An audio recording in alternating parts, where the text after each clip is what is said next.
Que alegria estar aqui, que a graça e a paz de Jesus Cristo seja com a sua vida, com sua casa e com os seus, amém? Vocês sabem que eu já havia participado da Target naquele momento tão complexo que todos nós vivemos, não apenas a IBMA, mas todos nós, o mundo inteiro. 2020, participei da Target online, então poder estar aqui presencialmente com a minha esposa, rodeado de amigos, com a casa cheia, é de fato uma alegria, algo que preenche profundamente o nosso coração. Então eu quero agradecer meu amigo, pastor Sidney, Kátia, toda a equipe de organização e somente alguém como o Sidney, que é acusado de ser generoso demais e acusado de ter uma cozinha generosa demais, poderia nos servir uma mesa tão maravilhosa, não é verdade? Então, graças a Deus por isso. Eu quero convidar você a abrir a sua Bíblia no livro de Atos dos Apóstolos, capítulo de número 2. Atos dos Apóstolos, capítulo de número 2. Aquele texto clássico do nascedouro da igreja, que você tão bem conhece, versículos 42 a 47. E eu gostaria de convidá-lo a ler esse texto comigo. Nós vamos orar mais uma vez e pedir que o Senhor fale aos nossos corações. Atos capítulo 2, versículos 42 a 47, a palavra de Deus diz assim: Eles se dedicavam ao ensino dos apóstolos e à comunhão, ao partir do pão e às orações. Todos estavam cheios de temor, e muitas maravilhas e sinais eram feitos pelos apóstolos. Todos os que criam mantinham-se unidos e tinham tudo em comum. Vendendo suas propriedades e bens, distribuíam a cada um conforme a sua necessidade. Todos os dias continuavam a reunir-se no pátio do templo, partiam o pão em suas casas e juntos participavam das refeições com alegria e sinceridade de coração, louvando a Deus e tendo a simpatia de todo o povo. E o Senhor lhes acrescentava todos os dias os que iam sendo salvos. Vamos orar mais uma vez? Senhor, nós estamos aqui e nós já ouvimos tanto e fomos tão ministrados ontem pela Tua palavra ao longo de todo o nosso dia. Já temos sido ministrados por essa experiência comunitária de adoração, onde nos reunimos como igreja ao redor da mesa. Uma mesa que simboliza a mesa que o próprio Cristo nos serviu o seu corpo, entregou o seu sangue. E é diante dessa mesa que nós queremos agora nos debruçarmos na sua presença e diante da sua palavra. Que Teu Espírito possa não apenas mudar a nossa forma de enxergar, não apenas nos desafiar intelectualmente, mas transformar também os nossos afetos. Que mente e coração estejam alinhados com aquilo que é a Tua vontade. Assim nós oramos no nome de Jesus. Amém. Amém. No ano de 2018, eu tive uma oportunidade bastante significativa, a qual eu atribuo a graça de Deus, de passar alguns dias na cidade de Nova York, por conta de uma bolsa de estudos que eu recebi para estudar com o recém-falecido pastor Tim Keller e a sua equipe. E nesses dias nós vimos várias coisas ali em Nova York, visitamos várias igrejas e uma história das várias que particularmente me marcaram, deixou algo ali de reflexão na minha mente e no meu coração, que é quando eu visitei uma igreja multiétnica, multicultural, no bairro do Harlem, um bairro bastante tradicional de Manhattan, Nova York. E depois do culto, um culto maravilhoso, vibrante, uma igreja viva, conversando com o pastor daquela igreja e a sua equipe, ele nos contou uma história. Ele perguntou assim: vocês já ouviram falar de Malcolm X? E nós falamos, já ouvimos falar. Ele falou, então, ele era aqui do Harlem. E o Malcolm X, ele fazia o seguinte: juntamente com seus amigos, todos muçulmanos, eles tinham a prática de, aos domingos, ficar na porta das igrejas, ou nas portas das igrejas, aos finais dos cultos, e eles interpelavam os cristãos que saíam dos cultos com a seguinte pergunta: que diferença a sua fé faz nessa cidade?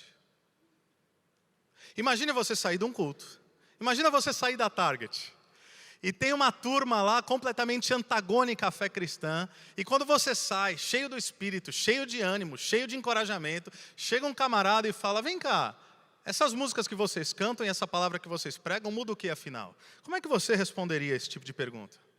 Porque se a minha fé beneficia apenas a mim mesmo, a minha fé definitivamente não é aquela mesma legada por Jesus Cristo, através dos apóstolos e que nos alcança ainda nos dias de hoje. Afinal, o que a nossa sociedade pensa da igreja?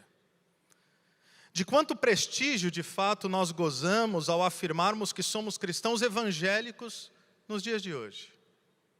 A postura do movimento evangélico brasileiro nos últimos anos mais ajuda ou mais macula o testemunho de Cristo? Eu tenho algumas suspeitas, mas eu vou deixar a cargo da sua reflexão. Bom, coube a mim nessa manhã falar hoje sobre a comunidade que transforma vidas.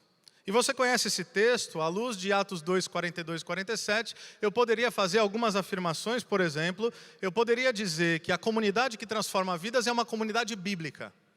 Eu poderia dizer que é uma comunidade litúrgica sacramental. Eu poderia afirmar que é uma comunidade que vive em realidade contracultural. Assim como eu poderia afirmar que essa comunidade que transforma vidas é uma comunidade piedosa, saturada em oração. E todas essas afirmações seriam verdadeiras. Mas eu quero propor aqui a vocês uma tese muito simples. Uma única tese. A minha proposta é a comunidade que transforma vidas. É a comunidade que incorpora a missão de Deus. É sobre isso que eu quero falar essa manhã, nesses meus breves momentos.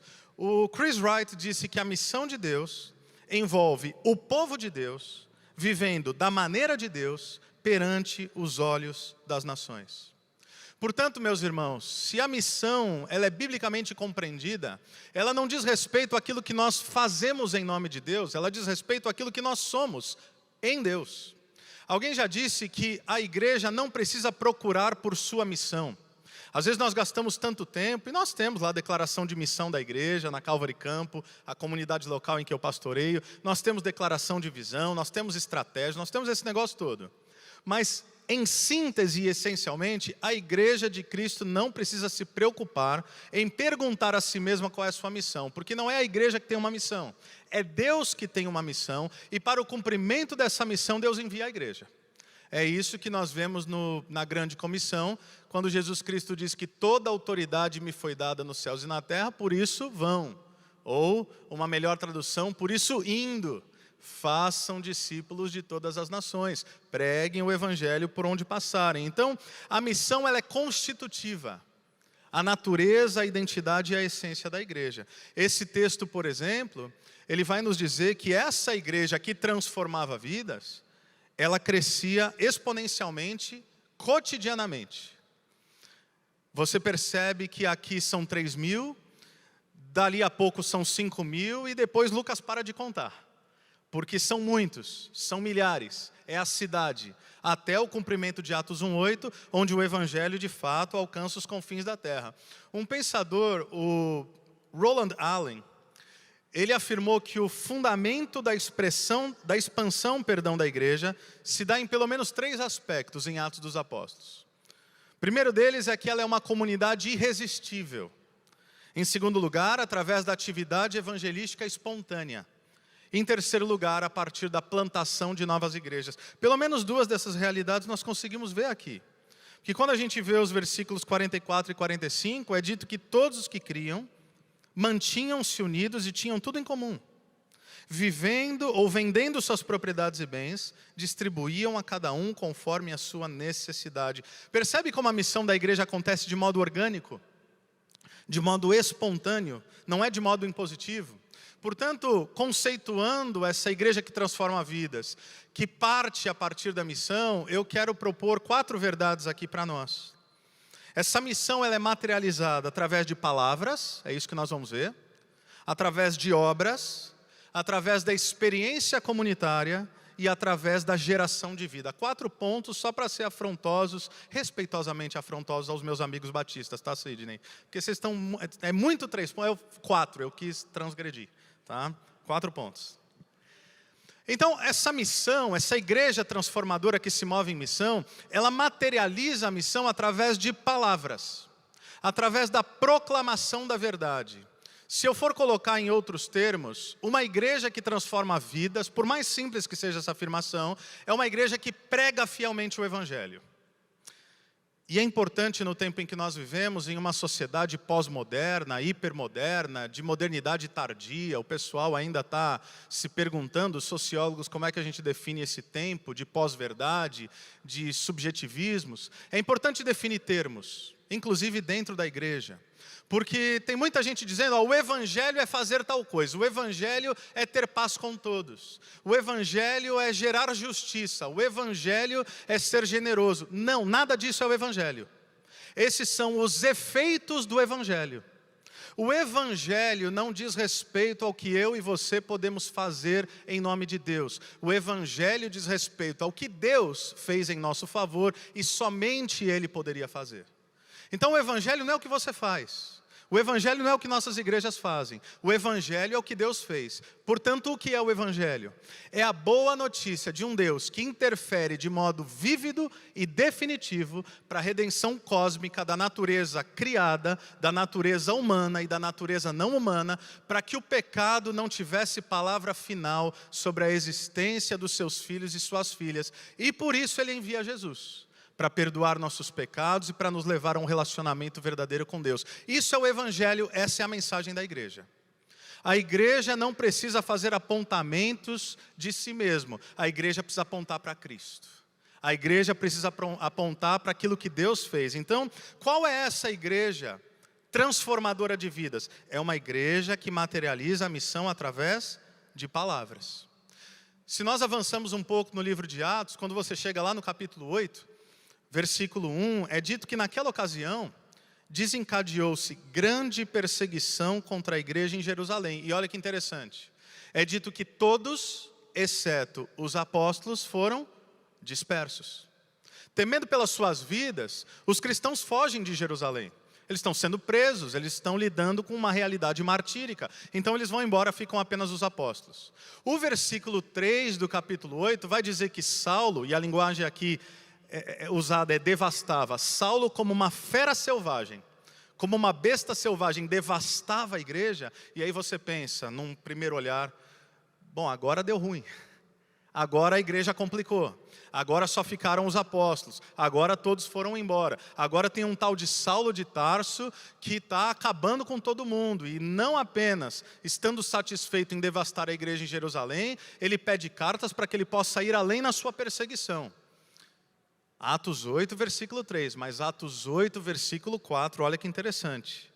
Os que haviam sido dispersos pregavam a palavra por onde quer que fossem. Ou seja, Atos 8, 1 diz que todos foram dispersos. Atos 8, 4 diz que todos os que haviam sido dispersos pregavam o evangelho. Sabe o que nos ensina? Isso nos ensina que no nascedouro da igreja, nessa verdadeira comunidade transformadora de vidas, pregação do evangelho, caminhada com Deus e discipulado não eram realidades indissociáveis. Todo cristão era um missionário. Aliás, Charles Spurgeon dizia que todo cristão ou é um missionário ou é um impostor.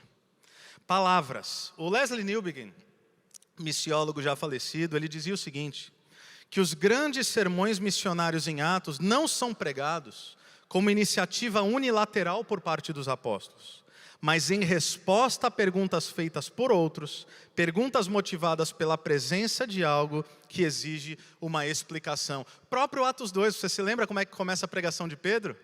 O Espírito Santo vem sobre aqueles 120 e eles começam a falar em outros idiomas, glorificando a Deus. Todos aqueles homens de diferentes nações, embora de origem judaica, começam a se perguntar, o que essa turma está fazendo? Eles estão loucos? Eles estão bêbados? A partir desse questionamento, Pedro, impelido pelo Espírito Santo, levanta a sua voz e diz, não, meus irmãos, ainda é cedo demais para estar de fogo. Não é isso? Traduzindo, nova versão de hoje, é isso que o Pedro diz. Ainda está cedo demais para estar de fogo, esses caras não estão bêbados. O que está acontecendo aqui é o cumprimento da profecia de Joel. Porque ele disse que o Espírito Santo seria derramado sobre toda a carne. E Pedro prega o evangelho ousadamente. E qual é a pergunta que nasce no coração daqueles homens e mulheres? O que faremos diante disso? Quando a igreja de Jesus prega fielmente o evangelho, meus irmãos, os corações são tomados por santo temor, por um pavor santo, que faz com que homens e mulheres se perguntam, o que é que eu tenho que fazer diante dessa mensagem? Porque não posso ficar indiferente. E aí Pedro diz, creia no Senhor Jesus, porque a promessa é para você e para os seus filhos e para os filhos dos seus filhos. E aí sim, essas pessoas são salvas. Então, em primeiro lugar, nós vemos que essa igreja transformadora, ela gera vida, ela materializa a missão através de palavras, mas em segundo lugar, aí sim, não apenas o evangelho, mas os efeitos do evangelho, em segundo lugar, ela materializa a missão através de obras. Porque você vai se lembrar que Tiago vai nos dizer que a fé sem obras é morta. A discussão de Tiago não é sobre uma fé com obras ou uma fé sem obras. É sobre uma fé viva e uma fé morta. Uma fé meramente conceitual, subjetiva, metafísica, uma fé que não se traduz na vida, no cotidiano, não é uma fé digna de ser chamada viva e vivificadora. Porque quando nos ouvem falar, eu acho que nós temos que nos perguntar isso, e eu trouxe essa pergunta inicial e vou trazê-la ao final mais uma vez: como é que a nossa fé muda o nosso entorno? Como é que a nossa fé muda a nossa sociedade? Como é que a nossa fé afeta o nosso bairro? Como é que a nossa fé melhora o nosso país? Porque talvez, e apenas talvez, parte do antagonismo e da oposição e da hostilidade à fé cristã se dá por uma percepção de uma sociedade secularizada de que a nossa preferência, a nossa intenção primordial diz respeito a gerar adeptos para a nossa crença e só isso. Como a história de um homem que certa vez, ao ser perguntado acerca do Evangelho, o que é o Evangelho? Ele disse: o Evangelho é crer em Jesus para depois que morrer ir para o céu. Não pode ser isso. Porque o Evangelho não é uma realidade benéfica no pós-morte. O Evangelho, ele gera efeitos transformadores e significativos no momento presente, porque o reino de Deus já veio. O reino de Deus está diante de nós, foi isso que o Cristo anunciou. Então, ao invés de vivermos um evangelho meramente cosmético, conceitual, subjetivo, quando ele é encarnado no todo da vida através de obras, através de materialidade de fato, as pessoas podem até não concordar com aquilo que dizemos e não crer com aquilo que cremos, mas eles não poderão negar o nosso testemunho. Eles não poderão ficar indiferentes a tudo quanto a igreja de Cristo faz. Como aquela menina, Érica, né, Sidney? Que ontem aqui, num testemunho que nos embargou a voz, como poucas vezes, aquela técnica professora que diz: olha, o pastor Sidney virou e falou: veja uma casa para essa menina, mas coloque ela numa casa onde eu colocaria os meus filhos e colocaria os meus netos. Isso é o efeito do Evangelho. É a compreensão do Evangelho como a superação de uma mera religiosidade. É ir para além desses critérios mínimos. É mais do que fazer o mínimo. Aliás, isso nos lembra inclusive da lógica paulina sobre a própria lei. Paulo ele vai dizer que a lei era como um aio, era como um tutor que nos levaria até Cristo. Ela não deveria fundamentar toda a nossa existência, ela deveria nos dilatar a consciência, mostrando que sem Cristo é completamente impossível fazer tudo aquilo que Deus espera que vivamos em nome dEle. Ou seja, para o povo do Antigo Testamento, a lei funcionava como uma espécie de critério mínimo garantidor. Mas o povo de Deus no Novo Testamento, ele já não vive por uma lei que vem do lado de fora, mas a lei foi escrita nos nossos próprios corações e o Espírito Santo foi derramado. Agora não temos mais corações de pedras, mas de verdade, de carne. Então esse povo agora ele experimenta a graça como uma espécie de transgressão da lei. O Evangelho ele é ao mesmo tempo o cumprimento e a superação dessa realidade. Porque se antes essa turma se reunia no sábado, agora eles se reúnem todos os dias, Atos está dizendo. Se antes era 10%, agora é toda a generosidade. Se antes era apenas no templo, agora é em todos os lugares. Ou seja, essa igreja que vive não apenas por aquilo que prega, e em primeiramente prega, mas vive pela materialidade das suas ações. Não sei se você já pensou sobre isso, mas é muito interessante, inclusive no livro de Atos dos Apóstolos, que o primeiro mártir da igreja não é um apóstolo, é um diácono. Você sabe por quê? Porque era essa turma que estava na rua servindo às mesas, cuidando das viúvas e levando materialidade do Evangelho. O rosto da igreja eram os diáconos. É Estevão que primeiramente é perseguido, é quem está lá, é quem está fazendo a missão acontecer. Em terceiro lugar, essa missão acontece através não apenas de palavras e obras, mas de experiência comunitária. Olha comigo o versículo 46. Todos os dias, continuavam a reunir-se no pátio do templo, partiam o pão em suas casas e juntos participavam das refeições com alegria e sinceridade de coração. Reverendo Hernandes Dias Lopes disse que a comunhão da igreja é a primeira plataforma evangelística da igreja.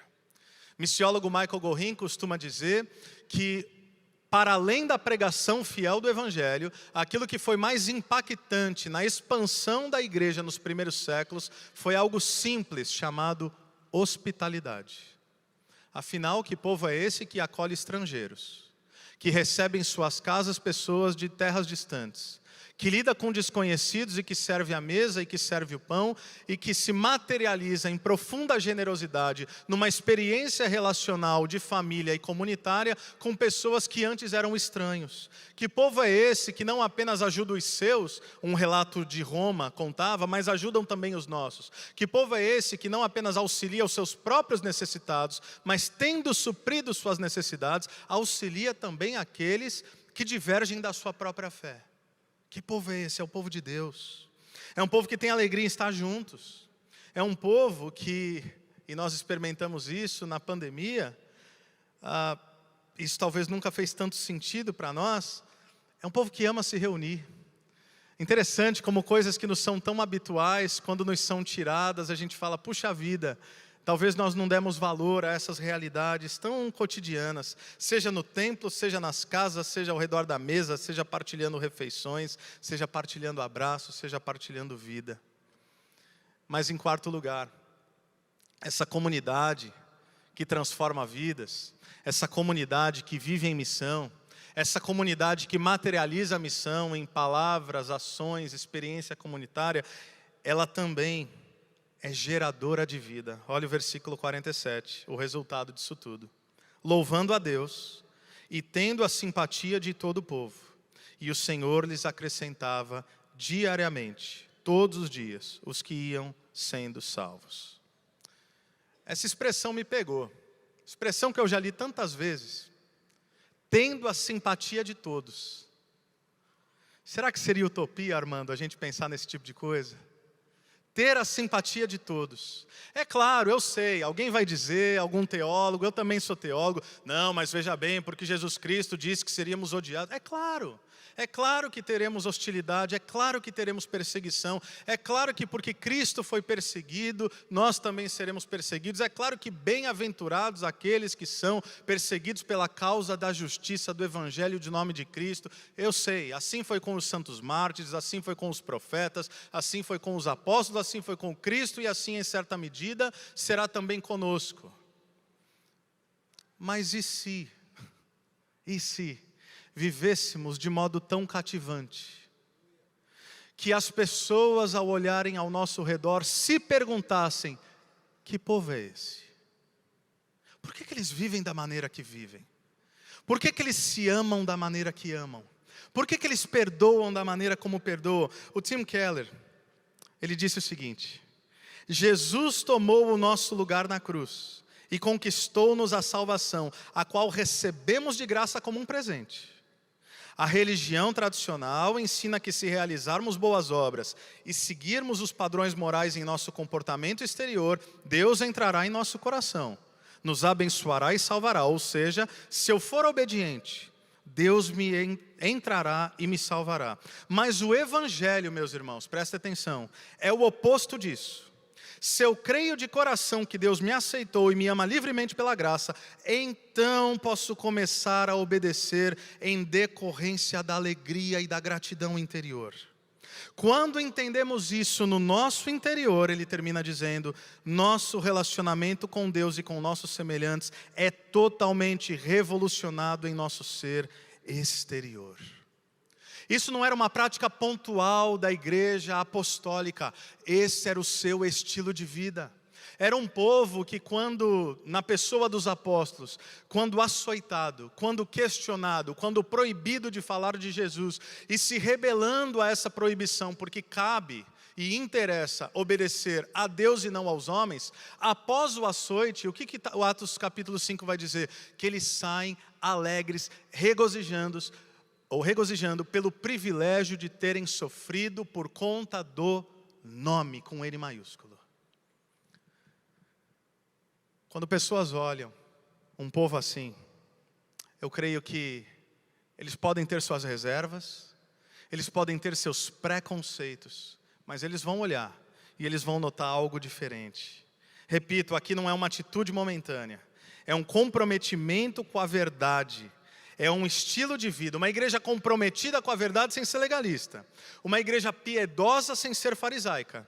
Uma igreja bíblica sem ser judiciosa. Uma igreja amorosa sem ser condescendente. Uma igreja onde o pecado é combatido abertamente, mas o pecador é bem-vindo, acolhido, amado e abraçado. Uma igreja que conta com a simpatia de toda a cidade e que, ao se manter fiel ao que Deus lhe chamou, experimenta cotidianamente a salvação de novas almas para a glória de Deus.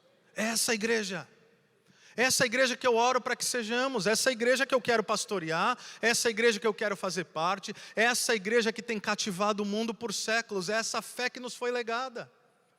Porque, repito, quando olharem para nós, eles vão olhar, como assim em um mundo cheio de ódio esse povo ama?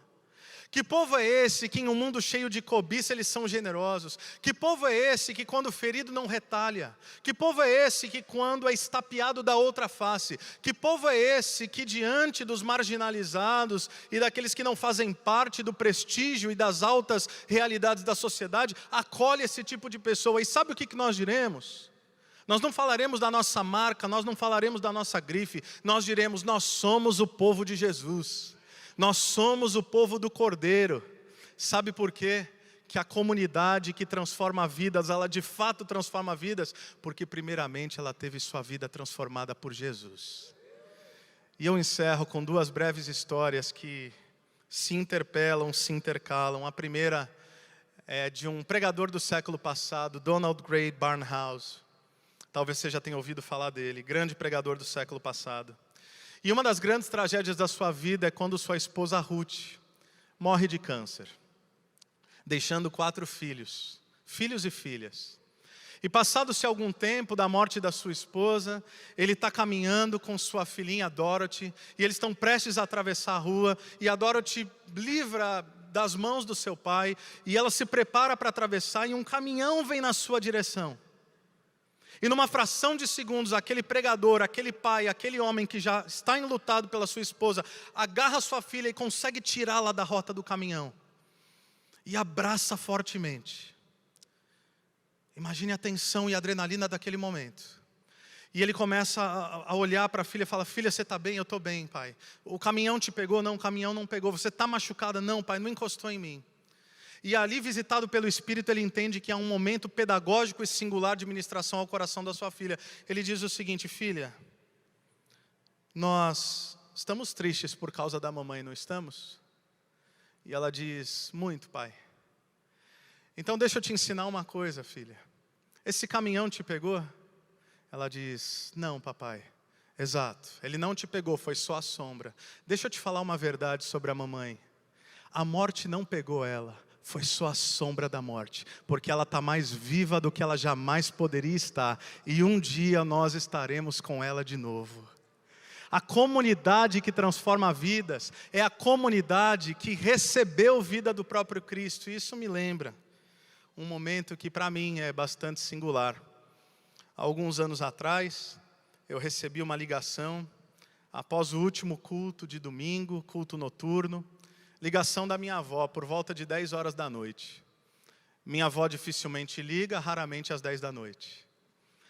E quando eu atendo, saído da igreja há poucos minutos, estou com a minha esposa, estou com o Noah, meu filho mais velho, o Gael ainda não era nascido. Já atendo apreensivo. E eu falo, oi vó, tudo bem? Ela disse, na verdade não. Eu falei, o que está acontecendo? Ela falou, o seu avô está hospitalizado. E para te dar um pouco de contexto, a figura do meu avô e da minha avó materna são figuras paternais. Eu vivi com os meus avós até os 5 anos de idade.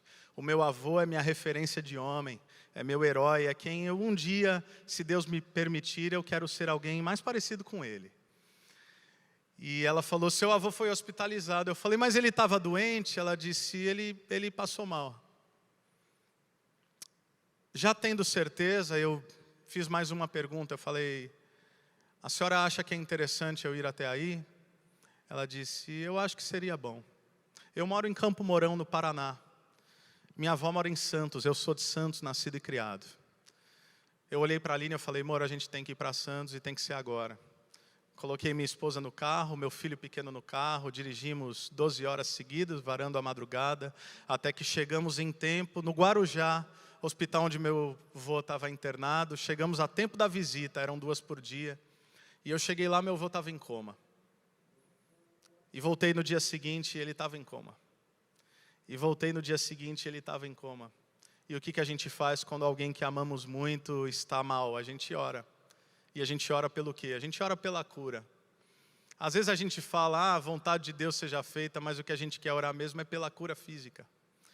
E a verdade é que ao orar pelo meu avô, nada acontecia, voltei para casa. Passa-se mais um tempo, eu volto para Santos. Meu avô está em coma.